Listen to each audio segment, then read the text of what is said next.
ہم نے موبائلوں سے دین نہیں سیکھا ہے. 3 منٹ کے چھوٹے چھوٹے کلپوں کے اندر ہم محصور نہیں ہیں. آج ہماری نوجوان نسل کا ایمان کلپوں نے خراب کر دیا. جنہوں نے کبھی بخاری و مسلم کی زیارت تک نہیں کی، فٹ جیب سے موبائل نکالتے ہیں، پینٹ سے پوچھتے ہیں بتائیں حدیث کا نمبر کیا ہے. حدیث کا نمبر بتانا یہ علم ہے. اچھا کوئی یہ بتائے کہ آیت نمبر اتنی، سپارہ نمبر اتنا، سورت فلاں ہے، بخاری شریف ہے، حدیث نمبر یہ ہے، راوی فلاں ہے. بات حدیث کی کرے اور مطلب اپنا پیش کرے، وہ صحیح ہوتا ہے؟ تاریخ میں وہ طبقہ بھی گزرا ہے جنہوں نے قرآن پڑھ کر مولا علی شیر خدا کو مشرک کہا تھا. آج افسوس یہ ہے کہ ایسا طبقہ بھی ہے جو 9 سال درس نظامی کیا کر کے یا ترجمہ غلط کریں گے یا ترجمہ صحیح بھی کریں، پھر بھی تفسیر میں آ کے رخ بدل دیں گے.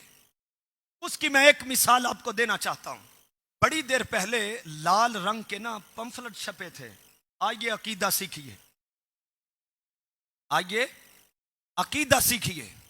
یہ پمفلٹ چھپے تھے، اس کے اندر بڑے مغلظات تھے، مگر ان میں سے ایک یہ تھا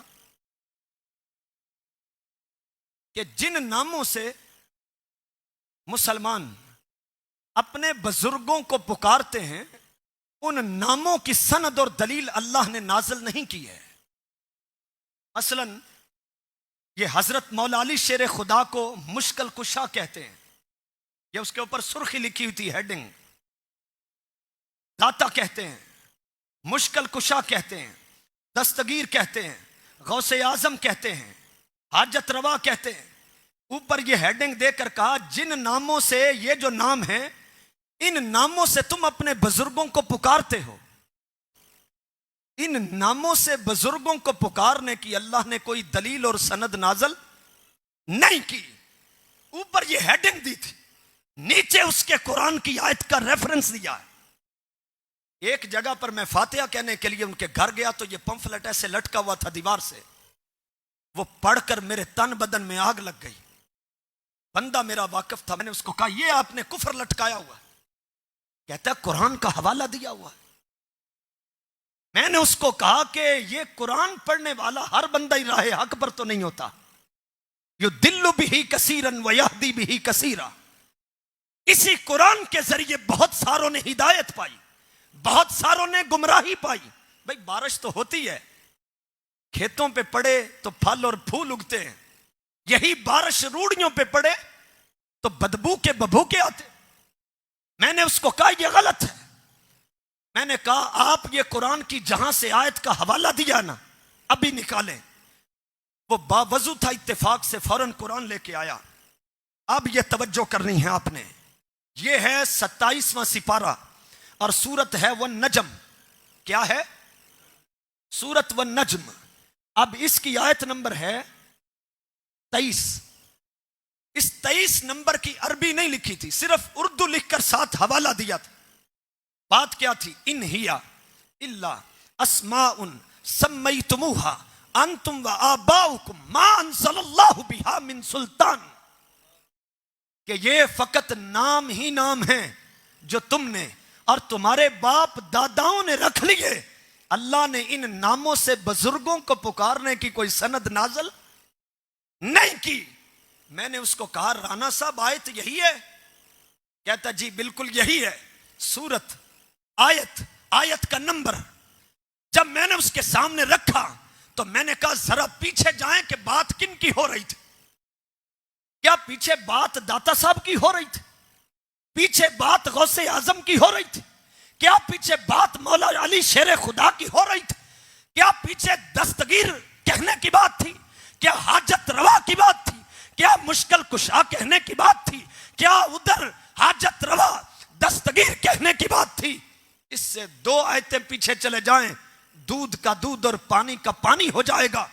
جب وہ 2 آیتیں پیچھے گیا تو اس نے خود پڑھا افرأیتم اللات والعزی ومناۃ الثالثۃ الاخری، فرمایا یہ جو تم لات و منات اور عزا ہیں، اے کافرو یہ نام ہیں، اے کافرو جو تم اور تمہارے باپ داداؤں نے رکھ لیے، اللہ نے یہ ناموں سے پکارنے کی کوئی سند نازل نہیں کی۔